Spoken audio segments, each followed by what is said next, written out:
MLA കണ്ടുപിടിക്കാൻ കഴിയുന്നില്ലെങ്കിൽ മുരളീധരൻ പറഞ്ഞതൊന്നും വാർത്താനേരം ചോദിക്കുന്നില്ല.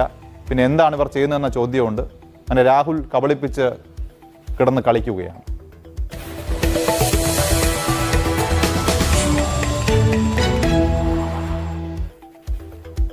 ഇപ്പോൾ രാഹുൽ മാങ്കൂട്ടത്തിനെ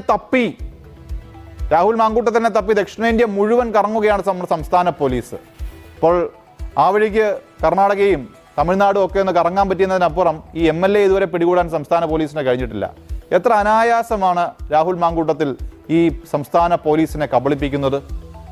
അറസ്റ്റ് ഒഴിവാക്കാൻ രാഹുലും ശ്രമം തുടരുകയാണ്. ഈ ഗ്യാപ്പിൽ ബലാത്സംഗ കേസിൽ മുൻകൂർ ജാമ്യം തേടി രാഹുൽ മാങ്കൂട്ടത്തിന്റെ ഹർജി ഹൈക്കോടതിയിൽ എത്തിയിരിക്കുകയാണ്. വിചാരണ കോടതി ജാമ്യാപേക്ഷ തള്ളിയതോടെയാണ് ഹൈക്കോടതിയിൽ ഹർജി നൽകിയത്.